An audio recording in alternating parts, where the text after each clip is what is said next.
This is your place for all things Grand Rapids Griffins and all things Toledo Walleye. This is the Hockeytown West podcast with your host, Brandon Cook, Nick Harrington, and Travis Foch.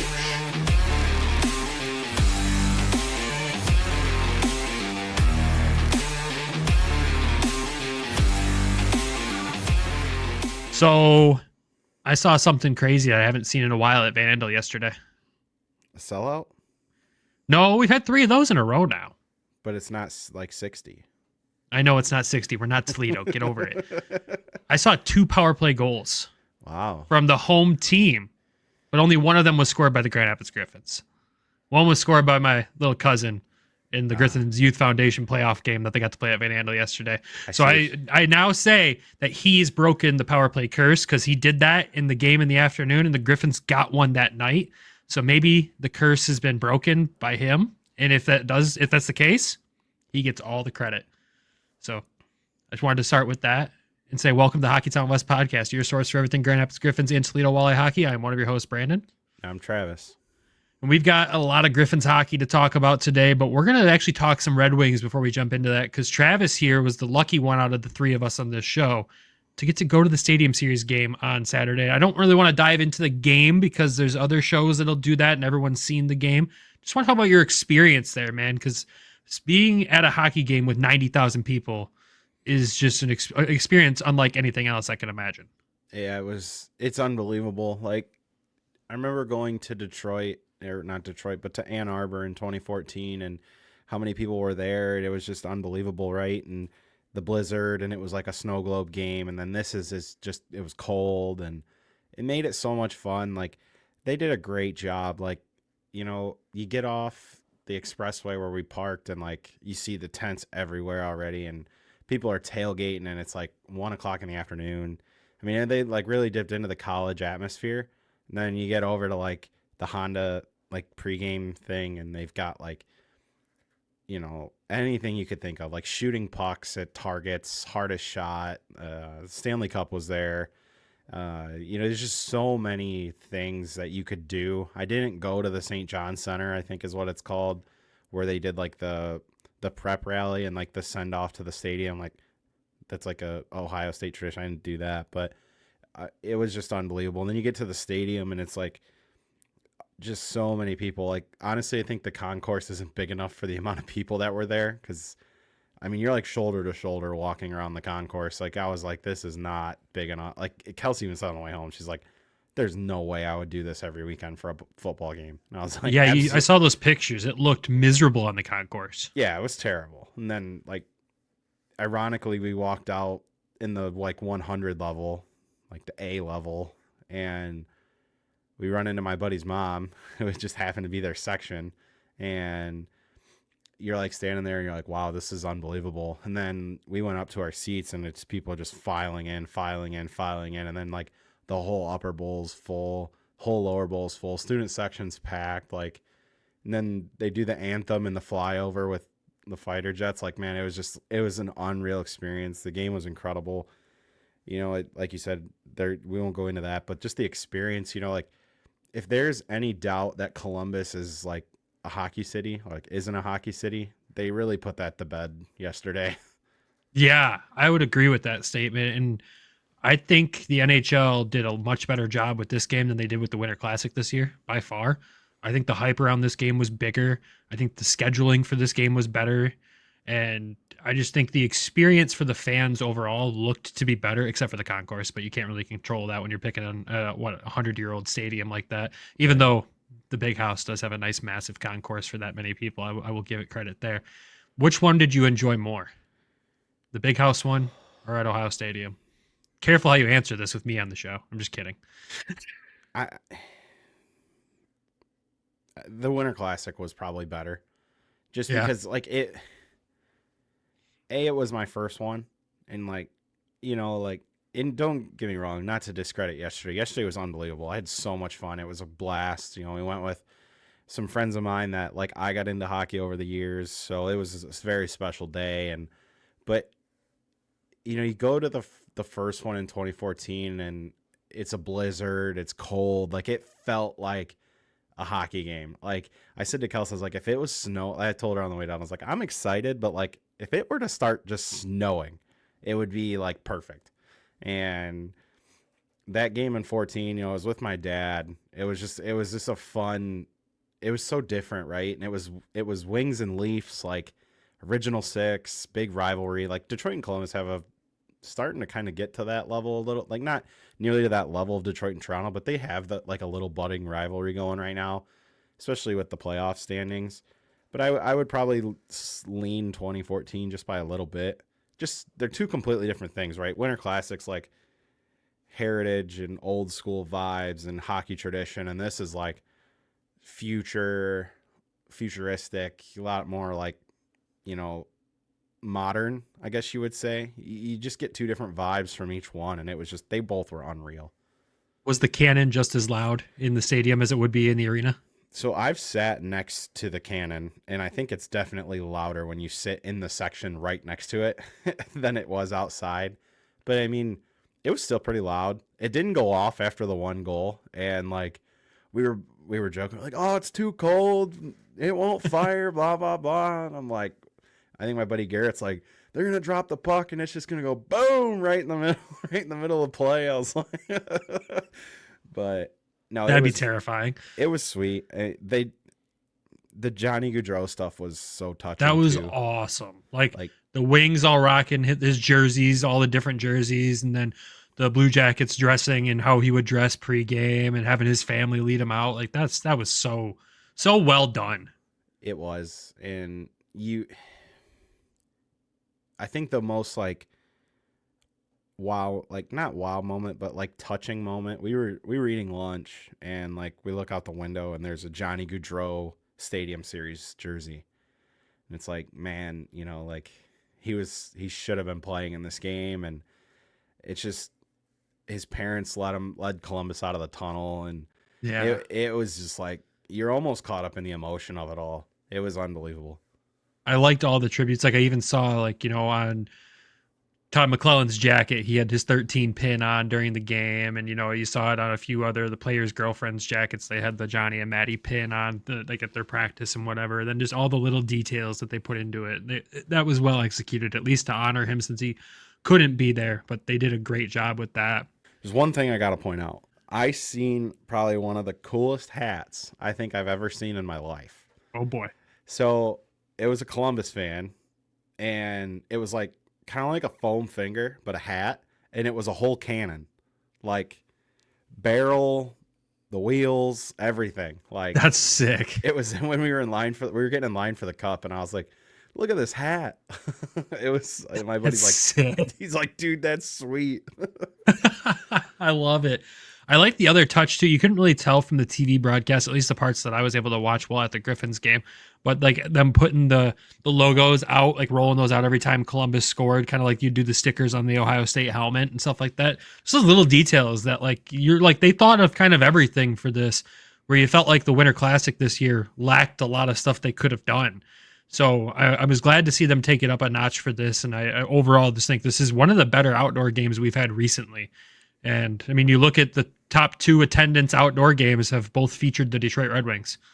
Like, kind of says something there. Like, keep them coming. Yeah, and the only downfall to it was the start was delayed because of basketball. Like, dude, don't get me started on the ESPN partnership with them. We were talking about that amongst the group up in the press box last night, and just how like bad that partnership is overall, and like. This is the biggest game they probably have until the playoffs, and you're going to delay it because of basketball, college basketball. It's not even like the tournament yet. Like if it was like Elite Eight, Final Four, maybe I'd get it. Just a generic SEC game. Who cares? Well, when you're in flip that game over to ESPN too. You have multiple ESPN channels to use. Come on. And like we didn't know what was going on. Like I was sitting at the clock after like.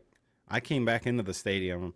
I went out on the concourse for a moment, and I came back in, and like, I'm like, why isn't the 20-minute clock running? And it was like, because warm-ups were done, and like, how they resurface the ice, and then they start the clock, and like, it didn't start for like I don't know, 10, 15 minutes. I'm like, what is going on? Like, why is this delayed? Like, is something wrong? Didn't know until the way home that it was because of a basketball game. And I was like, are we serious right now? And like you think about that too, because like players' warm up routines are strict. A lot of them have strict routines, right? They go out there and get loose, and then they're not starting in their usual time when they're expected to start. That I don't know. I'm not saying that played a factor, but I mean, like you go out there and get your body warm, and then you sit cold for a while, you're risking injury. Oh yeah, because of a basketball game. Come on. I will say, out of seeing it in a baseball stadium and a football stadium, I prefer it in a football stadium. Oh, 100%. Football stadium is the way to go. I went to the Winter Classic in Washington, D.C. at Nationals Park, and the viewing angles are so bad in a baseball stadium. Yeah. I can only imagine in a football stadium just how much better it would be. It does suck because when you think of like Detroit, get another outdoor game for Detroit, and you're like, well, Comerica's probably the only other option because they've done the big house once. I don't think they'll do it again. Well, they've repeated once before, so like...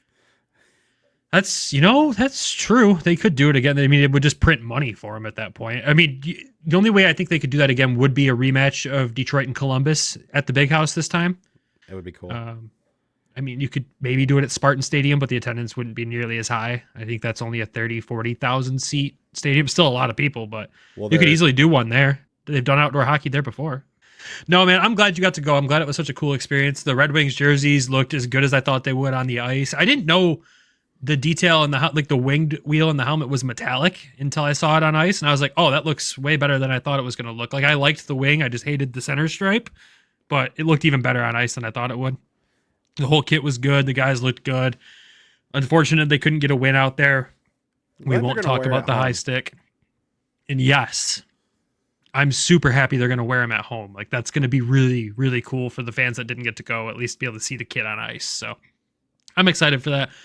Enough about the Stadium Series, though. Let's dive into some Griffins hockey because we have 3 big games to talk about here. As we hinted last week, if you tuned into that show, they're heading to Texas for a midweek back-to-back against the team right behind them or tied with them in the standings at that point in time. 2 absolutely massive games when you're talking as we're getting closer to the playoffs here. And the stretch the Griffins have been on, you really didn't know what to expect with this. You're kind of like, they could go in there and just get beat down by the Stars. The Stars are a great team. What's going to happen? And the first night was a barn burner. It was so many goals. I haven't seen this many goals scored in the game in a while, at least on our side. Let's dive into the scoring on this game. It goes as followed here. Amadeus Lombardi kicks off the action 7 minutes, 31 seconds into the first, getting his 11th goal of the season. Nate Danielson adds another there in the first, and the Griffins walk out with a 2-0 lead at the end of the first period, which is a great start. Something the Griffins have been struggling with is starting, and they come out in this one and start up 2-0. Like, I couldn't ask for any more than that. Tuomisto and Becker also ended up getting assists on Danielson's goal, so nice points for them. Second period comes around, and Texas kind of comes out swinging here, honestly. You get 2 goals from them by 2 guys that are just Griffin killers, which I'll talk about the stat of the Texas Stars here after we wrap up the series against them. It's actually kind of wild. Griffins do add 1 more, though, to retake the lead before the end of the second period there, which was nice. Cross Hanas, his first game back after being on the show. If you've listened to the show long enough, the podcast bump is really real with this show. I don't understand how and why, what magic we have, but first game back, gets a goal, and it's in his home state, too, so a bunch of friends and family there. Super happy for him to get on the board there and break a really long goalless streak that he had going. You get into the third period, 1 minute, 1 second in. Matej Blumel, this guy, he's so good at hockey. Grand Rapids responds, though. Joe Snively, 19th goal of the season from Amadeus Lombardi and Shai Bulliam on the power play. We got to mention a power play goal again. The power play showing consistent signs of life. You love to see it. That wasn't all, though. Brogan Rafferty adds another there, his 5th of the season from Andre Becker and Jacob Raklovsky. Raklovsky getting a point, which is desperate. He's desperately needed that. And Becker, another 2-point game for him. Texas does add 1 more, but it doesn't matter because Carter Mazur gets the empty net goal, his 5th of the season, and Joe Snively gets the assist on that. And the Griffins walk out with a 6-4 victory over the Texas Stars. What a way to make a statement in this game when you're on a tight schedule, quick turnaround with travel against a division rival like this. Huge statement game for them. Sebastian Kosa got the start in this one, stopped 23-27. The other end, Remy Poirier, who's a goalie that's given the Griffins fits over these years, stops 15-20. Not his best night there. And like I said earlier, the Griffins get a power play goal. They go 1 for 5. The penalty kill, perfect in this game, 4 for 4. kind of everything we hoped we would see in this first game in Texas, right?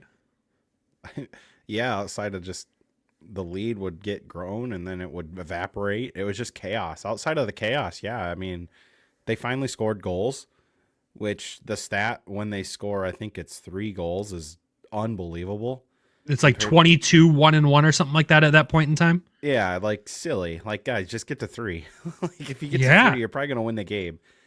I was happy for Cross getting a goal in his home state. That's always good to see. That was great. Ammo's goal was just bizarre. Like, you got puck luck there. 100% puck luck, but we don't ask how. We just ask how many, right? That's right. Danielson's like, again, puck luck, hit the crossbar and like fall in behind the goalie and somehow end up in the net. And I told you guys take the night off, and I almost regretted it right away in the first period. I'm like, Jesus God, are you serious? I'm like, the one game that I'm going to cover for the Griffins, and there's 9 damn goals. Come on. Yeah, I kind of felt bad for you, but then I also didn't. Yeah.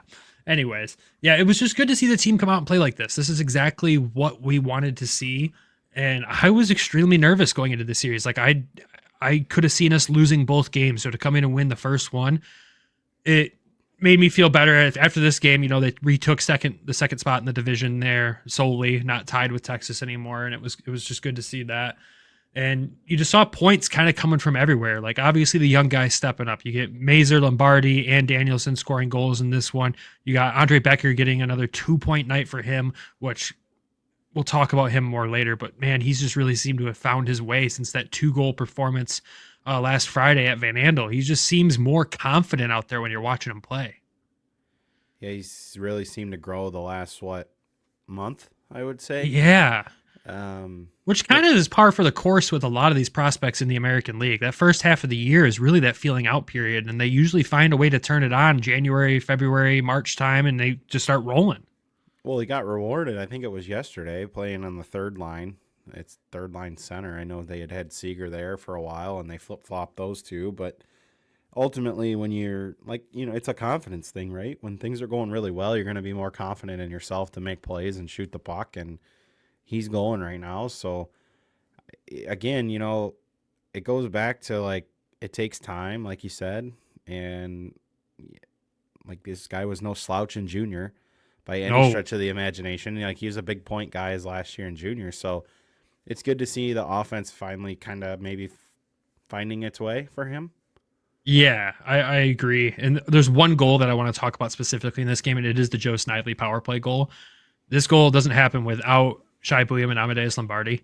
Shai Buium, great job keeping the puck in, walking the line, owning the blue line on the power play there. Makes a nice pass to Lombardi, who does a great, almost no-look spin drop pass to Snively, who just kind of steps into it and lets it fly, man. And that was something we really haven't seen much on the power play there because, one, it included movement, and two, it was just, I don't know if it's a set play, I don't know if that's a design play or just the smarts of Amadeus Lombardi knowing that Snively was going to step into it there. But it was just a fantastic goal overall. The impact that Ammo has on this team is crazy. Like, and it's so bizarre too, because, like, if you look at last year, just the step that he's made from being a basically fourth line guy, minimal role, minimal situation, basically learning the league, to now it's like you're a game breaker. And now he's your first line center. Right. And it's, you think about it, man, go from fourth line center to first line center and not even a calendar year, really. Like, it's crazy. And like you said, the hockey sense to know Snively is going to be there to just step into it. That's just shows you the kind of player he has. I think, listen, if there's a redraft, he's going to go way higher.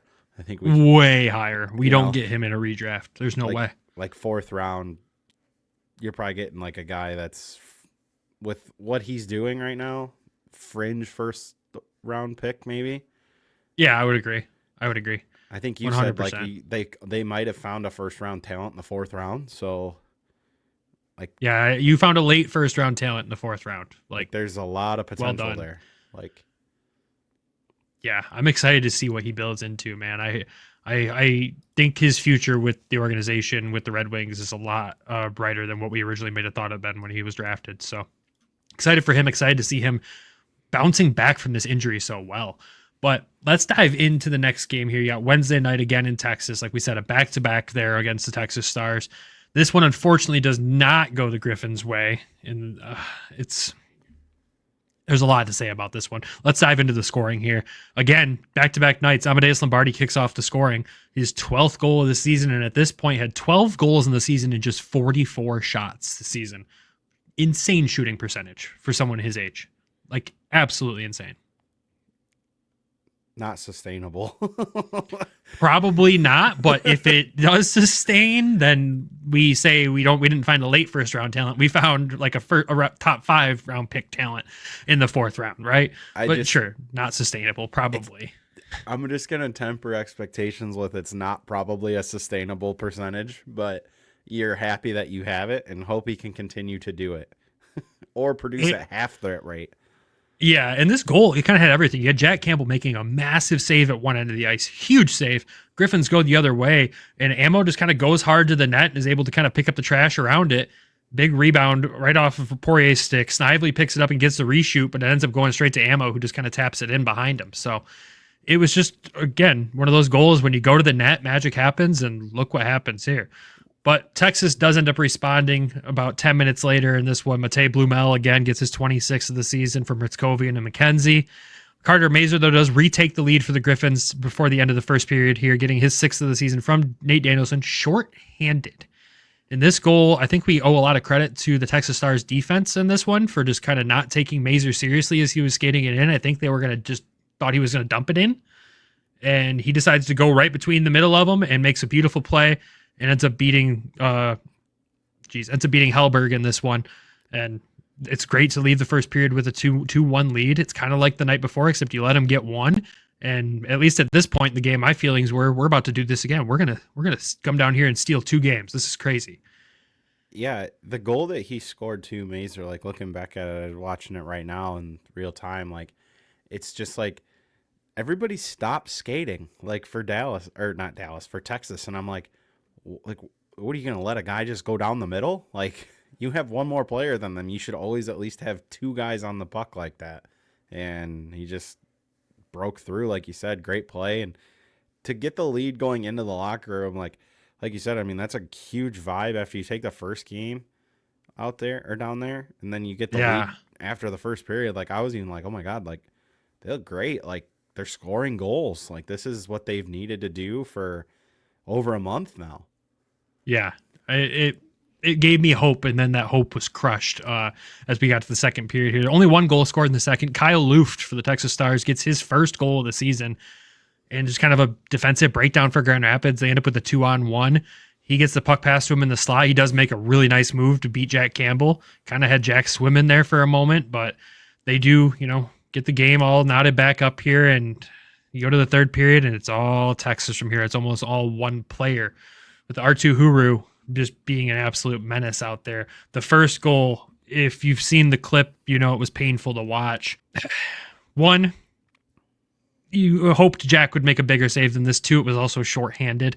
It gets shot on Jack. He thinks he has it in him. It leaked out the other side wide open, and Huru was just able to walk up and just basically tap it in. It was a really ugly goal. And again, I was sitting there the whole time thinking there's hope here, and you have one of those ugly ones happen and you go, this is kind of where this team falls apart when something like this happens. And that's literally exactly what happened here, because the next one, just an ugly defensive breakdown, a bad clear attempt by Brogan Rafferty. Hunter Johannes gets it, whiffs on the clear after that. And Huru, again, his 22nd of the season, was able to beat Jack Campbell because he's right in front of him. And you can't give guys like this time and space. It is just, you can't do it. 1 more goal in there. Curtis McKenzie gets the empty net goal there. And that's all she wrote. Texas walks away with this with a 5-2 victory. Griffins go over 1 in the power play. Penalty kill perfect again in this game, which you do love to see that. They only had to go out there and kill 1 penalty, though. Shorthanded goals from both teams, which is pretty rare to see in one game. But yeah, man, it was a tight game. It was a battle game. But as soon as that one leaker came out of the side of Jack Campbell there, I kind of had a feeling this one was over. Well, here's my problem with it. It's not just on Jack. You got 2 defensemen there, and you can't pick up a guy's stick. Like, come on, guys. Like, it was bad. Like, it's on Jack, but, because it got away from him. But ultimately, he did his job. He fought the shot off, you got two guys in front and nobody can pick up the trailer. Like, at some point, like, you know, I'm just going to say it, shit happens. Like, you're not going to make that perfect save every time. And, like, I just look at that and, you know, I'm looking at it again right now and it's like, guys, there's two guys there. Somebody just lift the stick as he's going to the net and he can't score. I will give Snively credit. He does look to try to fight for it, but he can't win that battle. And again, it wasn't two defenders back there because the Griffins were on the power play. But he's coasting back. That's the problem. Yeah. He's coasting, and then it was like, oh, shit. And, like, it's too late. Like, at that point, you're like, oh, man. Like, you see him, like, try to make that last-ditch effort, and at that point, it's too late. Like, he's already got you beat. Like, you're not going to do anything about that. Just cut him off earlier, and you don't have that issue. Yeah, you're right. The craziest stat about playing games against the Texas Stars this season, thanks to Bob Kaiser during the broadcast, is that 12 of Texas's 17 goals against the Grand Rapids Griffins this season have come from just 3 players on the Texas Stars team. Justin Ritzkovian, Artu Huru, and Matej Blumel. Well, they combined for 12 of the 17 goals. If they somehow play them in the playoffs, you know who they got to... I'll say this. If they play them in the playoffs, you're okay if you lose the series and those guys don't score any goals. Like, you've done your job at that point. Like, yeah, if they play in the playoffs, they got to keep these guys off the score sheet. Like, because they're they are the guys that are beating you. Like, if you can eliminate that, like, you should be fine. Not saying they're going to play, but if they do, there's your model for success. Keep those guys off the score sheet, and you're going to be in relatively good shape. Yeah, it's just crazy to think with the Stars. Like, you think the last season and Logan Stakehoven and Blumel at that point being thorns in our sides. You fast forward to the next season, and we've got 3 more still, including Blumel. But, yeah, Blumel, dude, just unreal season for him. 26 goals already in this season. Just unreal talent. And Huru right behind him with 22. Like, these guys are dangerous. I mean, Ritzko, that's not even talking about Ritzko. They kept him at least from scoring a goal in these games, but he did get points. He had 2 assists in this game. I would like to see the full point breakdown for those 3 guys against us, not just the goals. Like, how many points total did all 3 of those players have against this team? And it's crazy because there's so many teams in the league where you're like, God, they have that one Griffin killer. Like, I can think of several on several teams, and this team's got 3.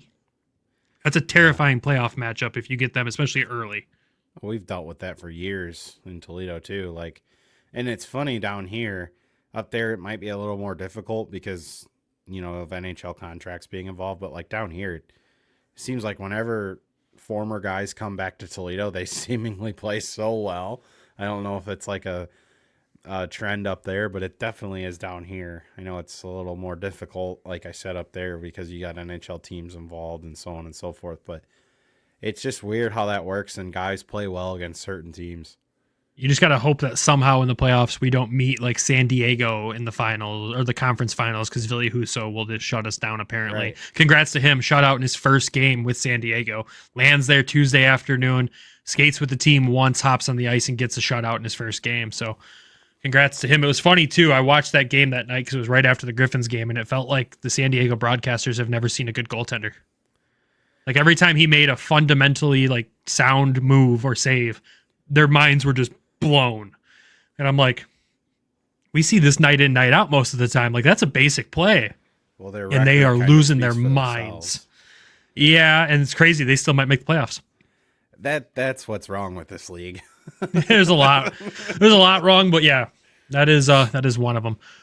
All right. Well, that wraps up the 2 games in Texas. Let's hit a quick ad break. When we come back, we got the game against Iowa last night in Grand Rapids to talk about, and we're going to talk about some of the players over this last week too. This NHL season has been as predictable as a puck rolling on its edge. No one knows where it's going, but that just means there's time for your favorite team to figure things out. A game's left for you to get in the action at DraftKings Sportsbook, an official sports betting partner of the NHL. It's super easy for first-timers to get started. Try betting on something simple like picking a team to win. Go to the DraftKings Sportsbook app, select your team, and place your first bet. And if you're new to DraftKings, listen up. New customers bet $5 to get $150 in bonus bets instantly. Download the DraftKings Sportsbook app now and use code THPN. That's code THPN THPN for new customers to get $150 in bonus bets instantly when you bet just $5.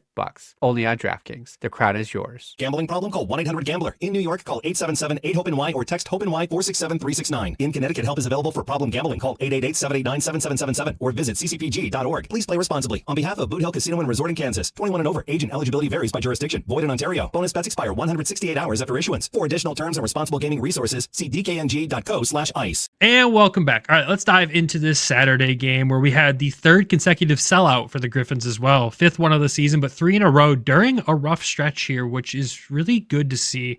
It is about that time of the year where Van Andel starts to get pretty packed for every single game. Early in the season, the crowds get pretty light, but the second half of the season, it usually really ramps up. Of course, it was also Star Wars night, and I don't think I've seen a Star Wars night not be a sellout game in a very, very long time. So that usually brings the fans, and the Griffins do a good job with that one. I wish they wore Star Wars jerseys because I would probably own one of those or 2 of those or 5 of those.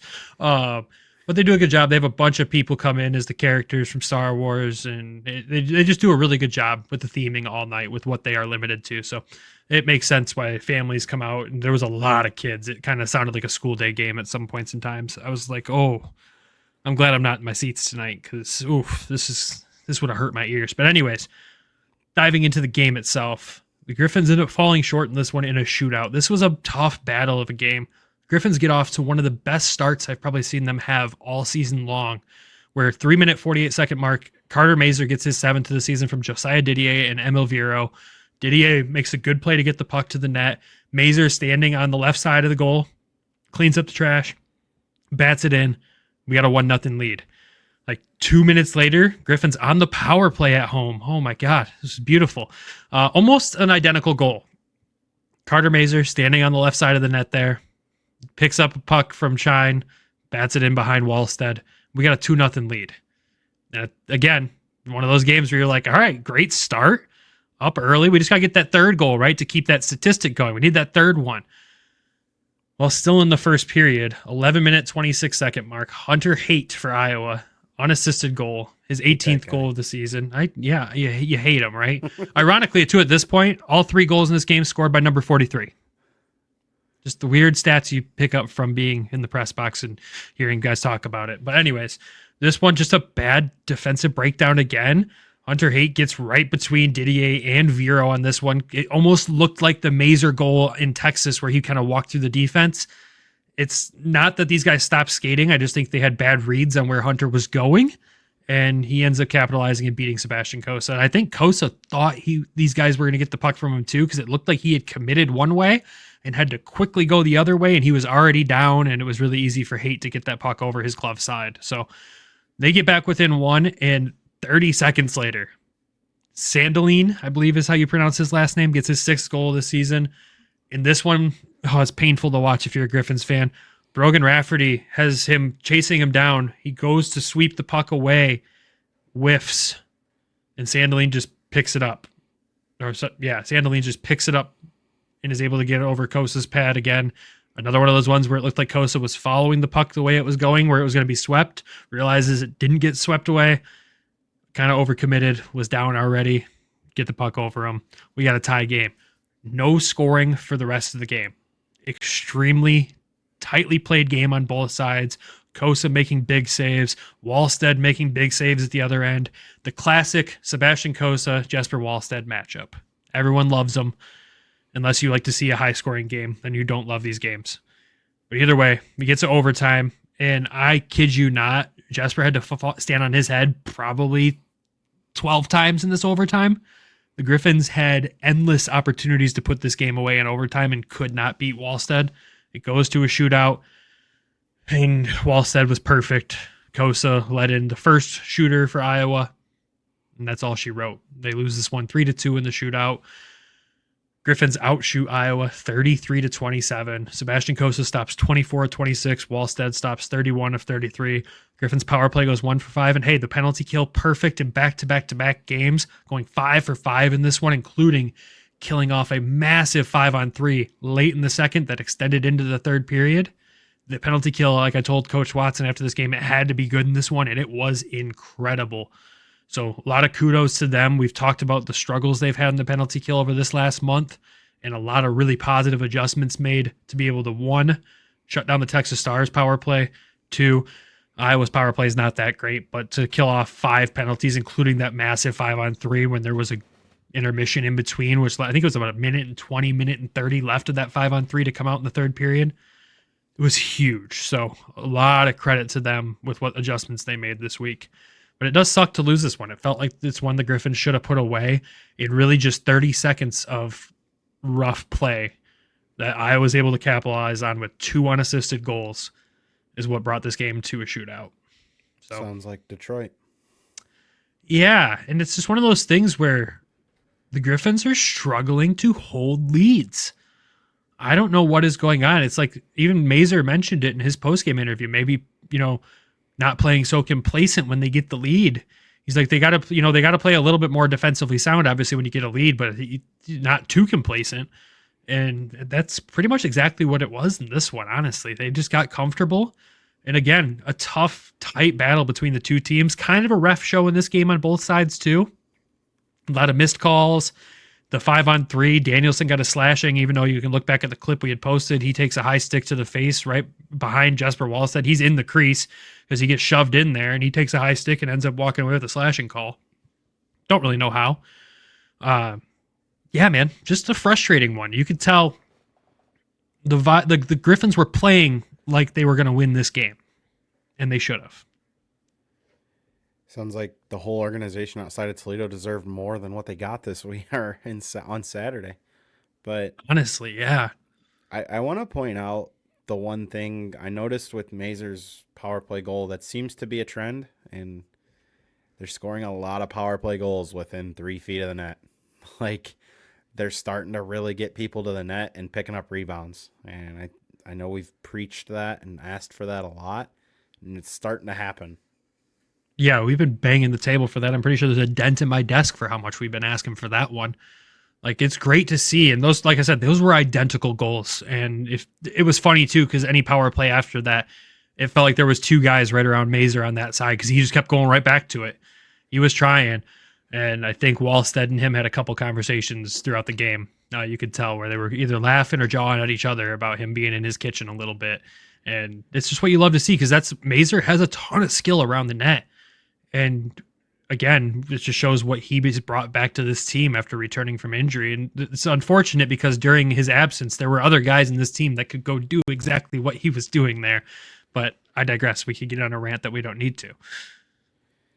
Yeah, it goes back to just a young player that is trying to knock the door down.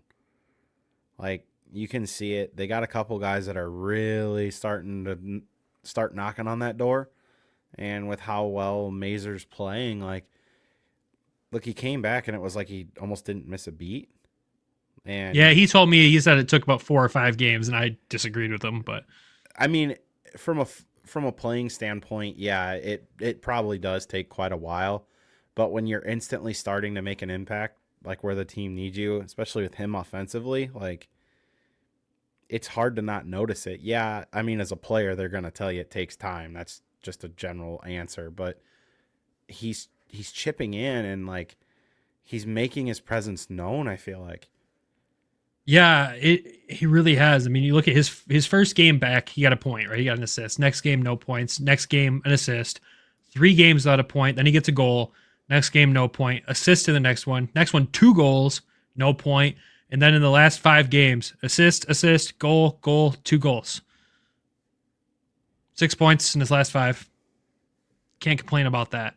I think he's got 13 and 16 since returning. If you can total Yeah. that real quick, I'm pretty sure. Math might check out. I'm bad at it. It's roughly in that vicinity. So it kind of gives you an insight as to how well he's just like stepped back into the lineup and become such an impact player. And look, I mean, at the beginning of the year, he was one of them bubble guys. Like, everybody kind of thought maybe he could push for a spot. And honestly, if they didn't sign Tarasenko, probably would have made the team. Yeah, Like, I agree with that. it probably would have been him. And I think him coming back was probably the correct move. And I think he's benefited from it, albeit he's missed a lot of time. But at the same time, like you see what he's doing since he's came back from injury. And I think you said a previous year when he had gotten hurt, it took longer for him to come back and make this impact. So it took a while, and it's something that he talked a lot about with the mental aspect of coming back from injury, which I think we were all concerned that might happen again, but he's really picked up right where he left off. Yeah, and it's just good to see that a young player's found his way, and even despite having a rough year with injury, also still having the mental strength to come back and play this well. And it can be tough, right? It's a long season. Imagine if he could stay healthy for a whole season, what you could be seeing out of this kid.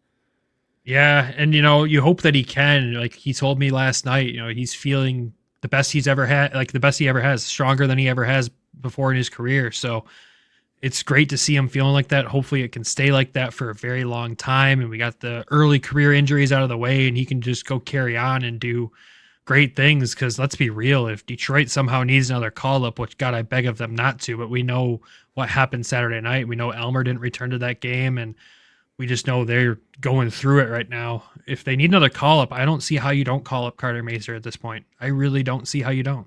He's got to be the first forward I would call up, right? Like, it was kind of I shouldn't say it was kind of shocking.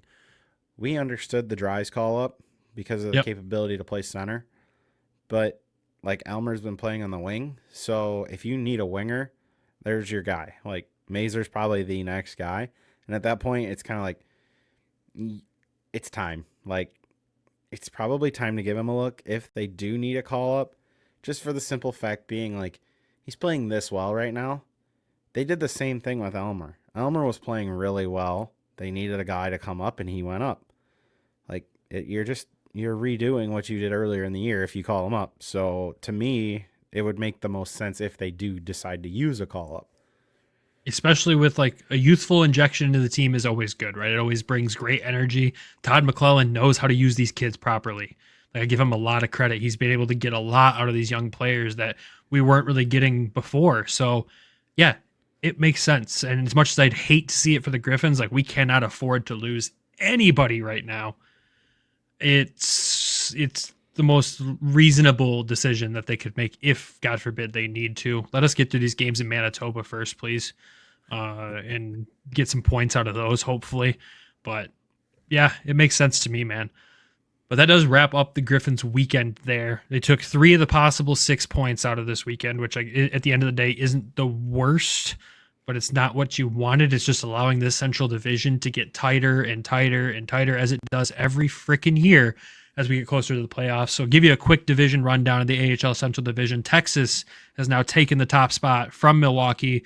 They own that, 65 points right now for them this season. Milwaukee trails them by 1 point in second place at 64 points. Griffins trail Milwaukee by 2 points. You've got Chicago right behind Grand Rapids at 57 points, Rockford at 50, Iowa at 44, and Manitoba still holding down the bottom spot with 39 points. The Griffins now in their past 10 games are 3-5, 1-1, with the worst past 10 games record in the entire division, just in front of Chicago there, who has also been 3-6-1 in their last 10 games there. So it's going to be a fun race. This division gives me a headache every year this time of year. And it's, it's funny to think about too, because these next 3 games are obviously all against division opponents. We have a school day game in Manitoba Tuesday at 11:30 in the morning Eastern time. You got a Wednesday game in Manitoba in the evening. And then you've got a game in Chicago this weekend before they come back home on the 15th to play the Hartford Wolfpack, a little out of division game. A game that you don't want to say is must win, but 2 points from an out of division game would be really nice. Yeah, and looking at this too, like, it's going to be tough to catch Texas. Like, they got 3 in hand. They got 3 points on you. Like, you're probably realistically looking to try to get second. Which I'm fine with. At this point. Like, because you're still not in a play-in series. Barring they go on a run like the Walleye went on last year at the end of the year and just don't relatively lose going into the postseason, which I don't. I'll take that too. I don't anticipate that to happen. I would say probably right now your realistic expectation is going to be for second place. And again, like you said, that gets you out of the bye or into the bye and out of the play-in round. Yep. So that game with Chicago is going to be huge because they have 2 in hand, and that's a 4-pointer if you win or lose in regulation. So some big ones coming up. So here's what I'll say is I'm okay taking second spot because yes, it doesn't mean home ice advantage through the whole thing, right? But at the same time, I don't know if I want it right now. We're bad at home. We are bad at home. And I know that sounds crazy. We have a winning record at home, right? Going into Saturday's game, we were 13, 10, 2, and 1. So yes, you have a winning record. They've already lost more games at home this season than they did all last season.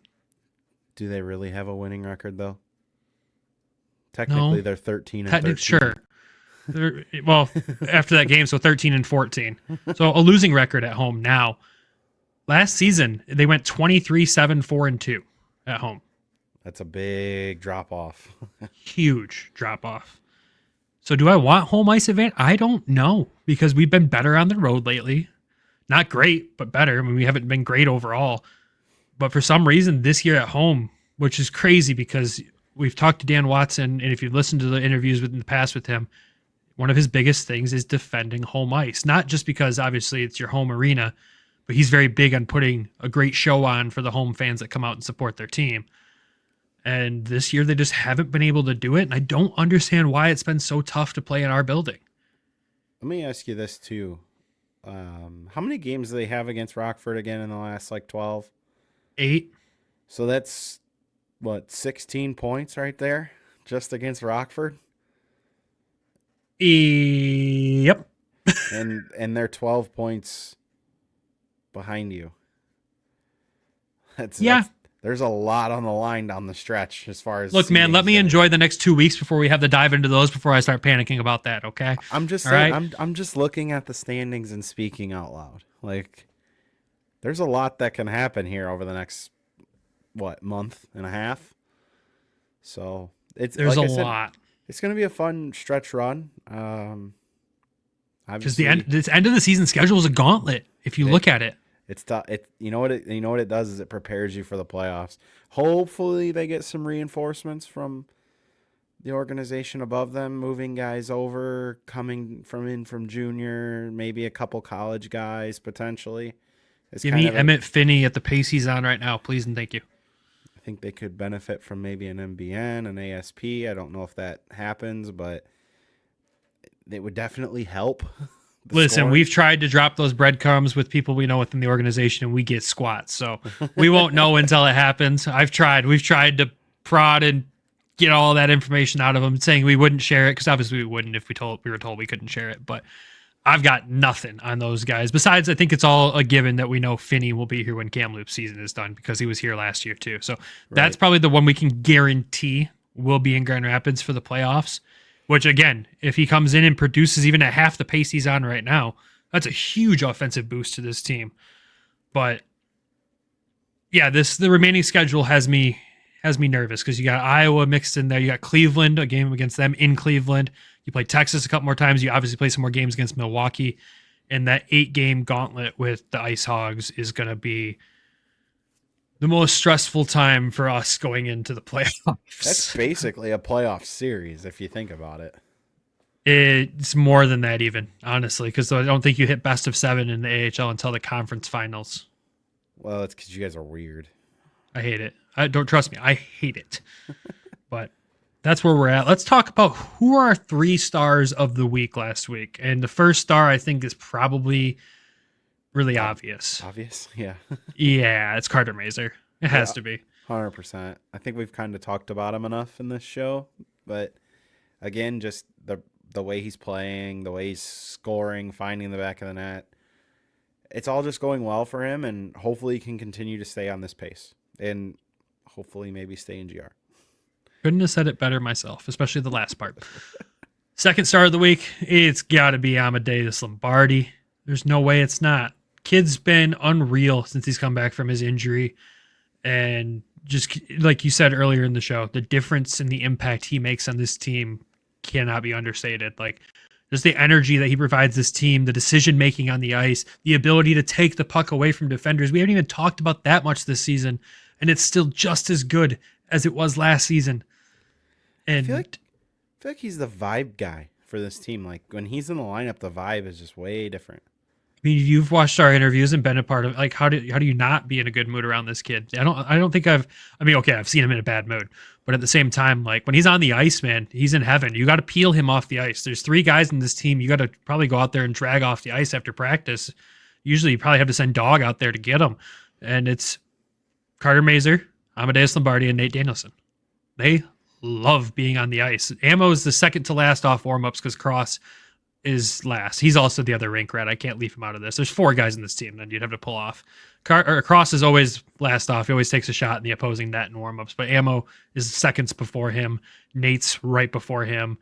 Mays, it depends on the night, but he's usually one of the last guys out too. So It's like it's a trend that Detroit is targeting. these rink rats keep Yeah. freaking doing it because they're all just vibes. They're all great guys to be around when it comes to being at the game. Like at practice, they're all having fun. They're all the vibes guys. On the ice, you can see it with their teammates. They're always out there trying to have fun. And when it's frustrating out there too, they're out there voicing their opinion. Look at what Cross Hanas told us in his interview. If you haven't watched that yet, go check it out. Nate Danielson's been a young voice in this room. He's one of the leaders in this room, and not a lot of people anticipated that. So, yeah, keep getting us guys like this. They're good to have around. Anyways, 3rd star of the week. We just said his name, Nate Danielson. Goal and an assist this week. Continuing to produce at a high level the points that all Red Wings fans were going, where are the points from him? Where are the goals? He's found them. They're all here in the second half of the season, kind of like we alluded to all season long. It was going to come. He kept playing a perfect 200-foot game, and the goals and the points would come. And here they are. He's just been playing unreal. Still outpacing Marco's 3rd year as a professional. In his first year as a professional. Technically 4th, but I'm not going to count 10 games. Sure. Don't count that. I'm just saying, like, guys, like, he's younger than Marco was in the American League, I'm pretty sure. I could be wrong. I think you're spot on there. And Marco had countless other season, like a couple other seasons pro playing with grown men. And look, I'll say this, the transition from pro overseas to pro North America, yeah, the ice is different, but you're still playing against grown men. Going from major junior to playing professional hockey, playing against kids you're probably older than, to being now the young guy, and there's guys that are 15 years older than you at possibility times, like in time. So I think that's a more difficult challenge. I would love to be able to ask the two one day, like just their thoughts on like what the differences are and kind of compare them and be like, which one is really harder. But yeah, Nate's doing impressive stuff kind of under the radar. I think a lot of people are just concerned because he wasn't putting up points, but like you said, still outpacing Marco. Just another young leader on this team like we talked about earlier. And I think a lot of people don't know, before Marco got called up at the very beginning of the season, he was wearing an A. Right. He was one of the captains on this Griffins team because that's just the type of player he was. Nate's doing it his first year. Marco did it last year too. He was very vocal in the room, one of those leader guys. And just kind of seeing you lose one and the other one comes in and picks up the slack and does the exact same thing. It's a really good feeling if you're a Red Wings fan. Well, and they're going to have another guy coming in that wore a letter in junior with Finney at some point. So yeah, it'd be interesting to see if he has a big voice. I mean, I'm sure there's a little bit of a different vibe when you're a top 10 pick versus 7th round draft pick, but sure. At the same time, like if you've worn a letter, like you're a trusted guy to be in a locker room and lead people. So again, it just goes back to like, you know, what this organization looks for. Like two-way guys can play the game well, tough to play against. I mean, look at what to tie this back into Nate. Connor Bedard said he was the toughest guy to play against in the Western League. So it just goes to show, like, look, his competes there, skating's there, the offense will come. I'm just glad he's starting to shoot the puck more. Like, me too. That's probably too.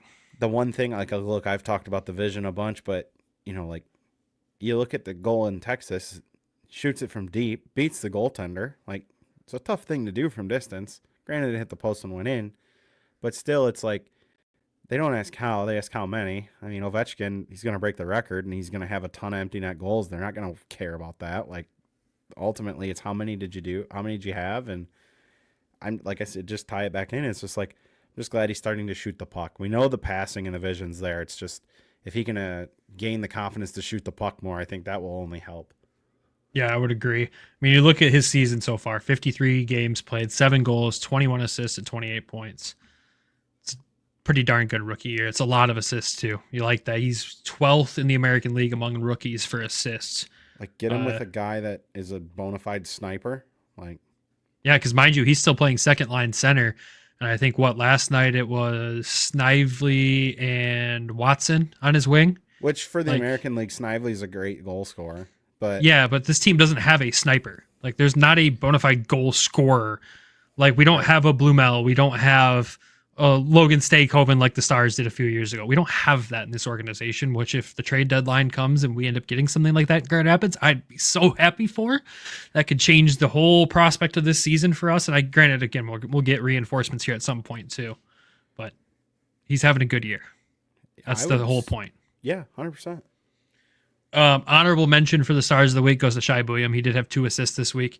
Now up to 19 assists in his 50 games played so far. 16th amongst all rookies. 4th against rookie defensemen in the American League in the assist category.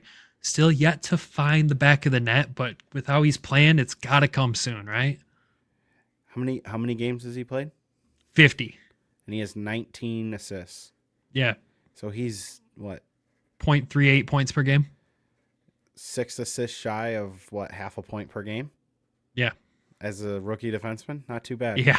Not playing first line either. Right. And the second round pick, like, again, this goes back to everything we just talked about. Like, and he's good defensively, so it's not like he's limiting. He's incredible defensively. He's not limiting defense for offense. He knows when to pick his spots, and I think that's probably the biggest thing.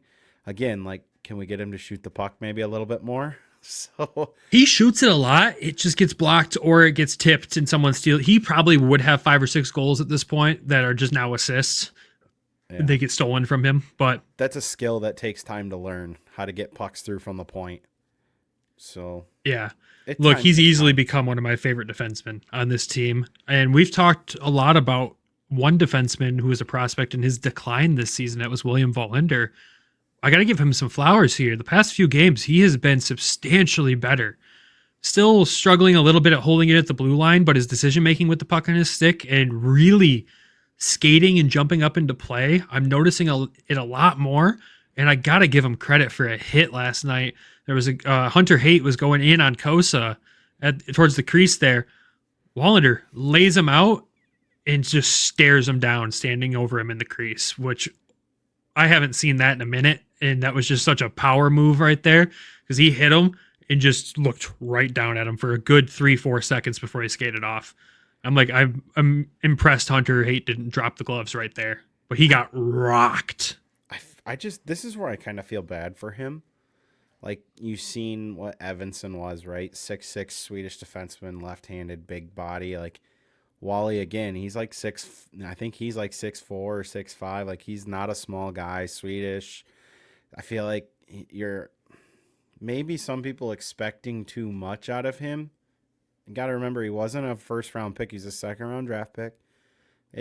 It takes time. Like, not, and everybody's path is differently. So I wouldn't sound the alarm on him yet by any means. He's still got loads of talent. And I think if they could free him up a little bit more offensively, that'd really help. Because, like, you know, I've said in the past, he was pretty good overseas in Sweden as I think a U22 scoring defenseman. So, it takes time, and just because maybe one guy figures it out a little quicker doesn't mean that the other guy can't. And, you know, it's tough too because, like, he maybe was playing one role over there that over here his role's a little different. That takes time to get used to. You know what I mean? So he's still a really promising young player for the organization, really. I think it's also tough when his line mate is having a really, really good season when a lot of people last season put, you put Wallander over Tuomisto on the depth chart a lot last season. Tuomisto 6th on the team in points right now. He's having an incredible year. 49 games, 2 goals, 20 assists, and a +1. Which we don't need to talk about Wallander's plus minus. It's a -7. I think Tuo's the most unphotogenic person on the ice, though. Dude, if I won't ever do it to him, but if you look at the Griffins photos that they posted out there, his facial expressions when he is on the ice are hysterical. I can't tell if he's disgusted with what he's seeing, panicking, whatever it is, but the facial expression, maybe I'll throw one photo up here in the edit. Who knows? Just one. I can't burn him that bad. He's such a good player, but it's hilarious. I still think him being right-handed is going to help him. It's going to be huge, especially with how he's been playing this season. I think he's really figured it out. Last year he was a solid defenseman. He made his mistakes here and there, who had this big shot that he couldn't rein in anywhere near the net. And it seems like every game he's at least hitting the goalie, which is great. He's just got to get it a little more fine-tuned, but he's not sending him 7 feet wide every single time and 10 feet high. He's getting it in where it'll create dangerous opportunities with rebounds, which I think is what he's going for in these, and that's why he has 20 assists, which is crazy that Buyam is 1 assist behind him. Well, again, I just want to point out that how everybody's development path is so different. Like, if you look at this kid, right? Drafted out of Finland, comes over, plays 2 years for Denver, then goes back to Finland, comes back over, plays for the Griffins, gets hurt, comes to Toledo for 5 games and tears it up down here. 6 points in 5 games last year. And now he's taken another step this year. So it just shows, like, everybody's path is so much different, and it takes time, and some guys figure it out later than others. Some figure it out earlier. And it's just a piece that, as you look at prospects and their development and how you get to the NHL, or if you don't get to the NHL, but like just how you get to be a point to where you're a discussion for possibly being in the NHL, how much different everybody's path is. Yeah, it's weird. And like when you look at his development overall, I mean, he's already got more points than he had in 1 less game played than all of last season too. So seeing that trajectory continue to rise is just so good for him. And like you said, being right-handed is going to be huge. I just have loved his defensive play lately. Sure, he makes mistakes when he gets too focused on the hit. We've heard about this when he played in Denver. If he takes a hit he doesn't like, he makes it his mission to go find that guy, and sometimes it's the wrong time. And I've seen it a couple of times even within the last week. I saw it once where he made a pretty brutal play going for a hit instead of actually staying with the play. But those are little fine-tuned details you can figure out later. Another big body. It's the core fundamentals that he's continued to grow at and are really exciting to see. So I guess a couple defensemen get flowers there this week, but happy for Tuo, happy for Shai, happy to see Wallander get it, and honestly, happy to see how Emil Viro's played these past few games too. We joked all last season that Viro has this dog in him, and then that dog disappeared for most of this season, but these last 3 games, he has been a little wrecking ball out there, really getting in people's face and throwing big hits, and God, that's been really fun to see. And also, for the most part, playing sound defensively. He's had still a few lapses there, but hey, the physical side he's bringing is making guys think twice when they're skating in on him. So I'll take that. Yeah, and what's the old saying? It's not the size of the dog in the fight; it's the size of the fight in the dog. And not that dog in him. Man, he's like you look at some of the guys on this team, right? 6'6", 6'5", 6'1", like just big people, and then there's Vero at 6 foot and just not afraid to do anything out there. And you love to see it. Like when the fear is gone, that's when they're playing their best. And he's playing some of his best games this season right now. So that's all we have for the games this past week and all the details on the guys. There is obviously one big thing coming up this week, and that's the trade deadline. And you don't, when you're an AHL, ECHL podcast, you don't have to really freak out too much about it, but let's talk about it because who knows? We could see some moves that impact this Griffins team.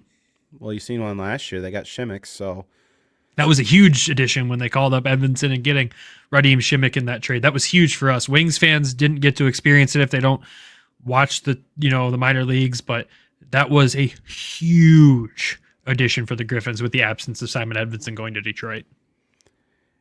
I just want to preface this with these are all people. This is a stressful week for a lot of people. So just remember, like, and we're all guilty of it. Like, oh yeah, we could trade this person, and this person, get that guy. And then you kind of forget that, like, look, these people have to now uproot their entire lives. Yes, they're professionals, but still they're people at the end of the day. Like, they don't want to be traded. Like, yeah. And these players do have social media and they read stuff. So yeah, be aware when you post things about certain players. Come on, they're people. But anyways, yeah, I mean, everyone's on edge. Like, I've even heard it. Like, every guy's on edge. Like, you don't know because there's just so much unknown around it, especially the guys on NHL deals. There's a lot of unknown. So I think, like, I'm kind of thankful the Griffins are on the road this week because they can at least be out and active and maybe not think about it as much. But the thoughts of the trade deadline does creep into a player's mind when they're playing the game. Yeah, and it's like, the deadline I think is 3 p.m. every year, but ultimately it's like some stuff doesn't come out till like 5 o'clock at night. So, like, you still don't know even at 3 o'clock if you haven't heard. It can take a couple extra hours, but it's a fun week as a fan because, like, you could see your team make a big trade that might help them sell. Like, let's be honest, we all like the Red Wings. Like, do we want them to make a deal to make the team better? Sure. But at the same time, then it's like, oh, like, you feel bad for the people that have to leave. Yeah, like, please don't pick apart this Griffins team, Detroit. Like, I know we're not the main objective, but god dang it. Like, they've already picked us apart enough this year. Leave us alone. We still can't even get William Lagesson back. Like, come on. Well, you got underlying issues there. They need if they get a defenseman at the deadline, you might get Lagesson back. So, yay. I would love that. Like, I hate these call-ups. Like, if you're going to call up a guy just to sit, I'm sure they have to be ready at a moment's notice, but call up anybody that would be a scratch maybe down here. Like, Torey Dello hasn't been playing the past few games. Sign him and call him up. Give me Lagesson back. He hasn't played in like 2 months. I know, and it's like you see the last few games where they've given up a lot of goals, and it's like, could we maybe see Lagesson in a game just for a change of pace defensively? Like, MMA fighters ready, man. yeah. Could you imagine? The world would be on fire. Oh, the Red Wings called up that dude that choked a guy out. Like, I hate that he's just up there sitting, but I guess he did get to partake in all the Stadium Series stuff with his family, so that was probably really cool for him. Oh, so yeah. That was a big bonus there. Yeah. But and a pay yeah, man, bump. like, and yeah, definite pay bump. But I guess my main question to you around the trade deadline is, what do you think? What's going to happen? Are we buying or are the Wings buying or selling? Or are they doing nothing? There's been trade deadlines before where they don't do much, and I look at the other asking prices around the league, and I go, I'm glad they did nothing. Well, being that Nyquist just went for a second, Yeah, that's true. This is where I'm torn. I'd love to see them go get a second line center with term, but you know that the price is going to be so expensive. Like, if you the big ones that have been pointed out is Cousins. Like, I've said it, like, Buffalo's still a tire fire. Like, Tage Thompson's like, what, 27? Are they going to be in a window to compete by the time he's 30? Like, No. If you could give me the option, I'd rather get Thompson. Now that's a pipe dream that'll probably never ever happen. I'd love You to imagine a roster with Soderblom and Thompson on it? Jesus God. More realistic option would be Cousins. I just don't. Something tells me that it's going to be very quiet, and it might be like a depth defenseman.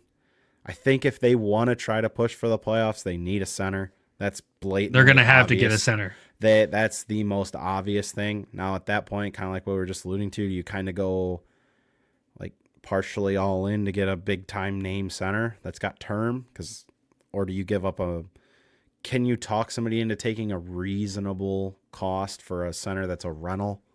Like, But again, you're not going to really solve your second line center issue. You're still going to have Larkin, Kopp, somebody, Rasmussen, most likely. We won't even have Kopp for what, the rest of the season? Or Larkin, Comfer. Oh, there you go. Sorry, my bad. Larkin, Comfer. If they add a rental, probably a rental, and then a form of Veleno and Rasmussen. So that doesn't seem like a playoff push right there. I still think a lot of their answers are from within. It's just a matter of them developing over time. This fan base won't be patient enough for that. Come on. I seen somebody talking about if they miss next year, Yzerman deserves to be fired. Like, Jesus, people. Have you looked at the draft picks this guy's? Are you kidding me? Yeah, like, I don't get it. I think conservative buyers is what I would say. That's kind of the basket I would put my eggs in. If they want to try to make a run at this, they have to improve probably your third pair defense, and ultimately your center position is just a nightmare because they have guys they could bring up and play on the wing. Like we've already said, Mazer. You could bring Ammo up and give him the Casper treatment, like in a dire emergency with how well he's playing. Like, yeah, it's probably not the best decision, but if it got to that point injury wise, like guys can come up and slide over. If you could get a bona fide center, I think that's probably the biggest thing. But centers are like the hardest thing to find in the NHL. So it's like, the prices are going to be high. They're high every year. That's what scares me, because if you're going to go out there and get a big name, it's going to cost something from Grand Rapids. Well, and it's like Brian Burke always says, all these teams go all in. They only give out one cup every year. And Detroit's probably not going to win the cup this year. So, no. But I will say if they could find a second line center with term, I would be open to moving some key pieces if you think that piece that you're bringing in is going to be that impactful for a long stretch of time. As long as that piece also comes back with something to put at center in Grand Rapids.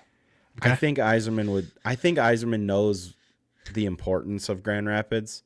Yeah, especially the playoffs. Like, he wants them playing playoff games. Yeah. So I think he's meaningful ones, not the play-in round. Right. And I think he's shown in the past, like with the Shimmick trade, like he's going to try to, I think, help out GR as much as he can while also trying to get to the playoffs for Detroit. If there's an option to do both, I think he does. I still think I hope quiet, so.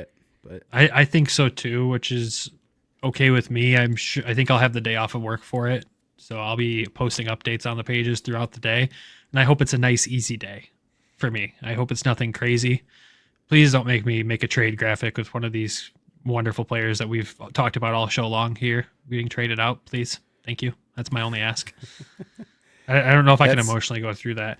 That's the tough part of being a fan, right? Like, if you're going to make a big trade like that, you're going to have to give something up. He even said it when they hired Todd, like, look, nobody's going to take our bad players for good players. Like, you have to give up good to get good. So, yeah, it's true. It's not even just being a fan of the players too. It just sucks doing what we do now with the show, because like you talk to all these guys almost on a weekly basis at this point. Are we like texting buddies with them? No, but at the same time, you'd always have a good chat with them after the game, and sometimes it's on camera, sometimes it's off camera, and you just hate to see those guys go because you know how close those locker rooms are on the back end of things, and you're like, dang, losing a piece like that would send us maybe into a couple game spiral that we can't afford to have. So, right. Again, I agree with you, though. I think if we're buying, we're conservative with it, and I don't think there's anything that's groundbreaking that'll happen. Unless somehow Yzerman can fleece Nashville into giving Stamkos up, since he hasn't done anything else in Nashville this year. So, it's funny you say that. 0 goals, 0 points last 13 games. I just saw on Twitter. Don't know if that's true. I don't think he's happy there. If you could get him at 50%, I'd consider it. But you're still going to have 3 years at, I think it would be $4 million. It's a lot of dough, but we'll see. Anything can happen. That'd be the only big name I'd be like, I could see them doing something crazy, like groundbreaking, like, oh my God, no one saw this coming. That'd be one I could see breaking everyone's brain. But it seems just because of the ties to Yzerman and Stamkos. Well, yeah, and there's always that like one every year nobody sees coming, and it happens out of nowhere. Like the one year it was when we traded Hronik, and then we end up with Pelika out of it. And like you trade Bertuzzi and you end up getting debrincat out of that in the summer. So it's like, you know, it's going to be very, very wild this week. I still miss Bert. I don't. So I got to enjoy him in Grand Rapids during that time. Yeah. Grand Rapids, playoff Bertuzzi, Calder Cup winning, MVP winning that year for himself. Oh, man, dude. Would you rather Alex debrincat or... Oh, debrincat all day on Detroit. I'm saying can I get Bert back in Grand Rapids? Yeah, that ship sailed. He's made his money. Yeah, exactly. Anyways. All right, let's wrap this show up. That's all we have, everyone. Thank you for tuning in to another episode of the Hockeytown West podcast. As always, the first episode of the week is a Griffins episode. The second one is a Toledo Walleye episode, so stay tuned for that one to come out later this week. Usually it's later in the week, Thursday, Friday, around that time, so you'll see that posted there, and we'll update you on everything Toledo Walleye hockey, their updates over the last few weeks, and just what's coming up for them. Outside of that, though, we got to thank our sponsors of the show, DraftKings and Everything Hockey Clothing Company. Make sure you head over to everythinghockey.com. Use code WEST to save yourself a few bucks on your order. It also supports the show. And, of course, we got to thank our Patreon subscribers as well. If you want to join all these lovely folks, head over to patreon.com/Hockeytown West podcast. Check out the tiers we have there. And you can join folks like Claire Boughton, John in Florida, Elaine, Griffin, Randy, Derek, Lori, Alan, and Michael Alsante. Appreciate all you guys that have already subscribed. And like I said, if you want to join them, head over to patreon.com/Hockeytown West podcast. Check out the tiers. What we offer there is unedited episodes of these shows, including all the screw ups we make throughout them. Trust me, there's a lot of them.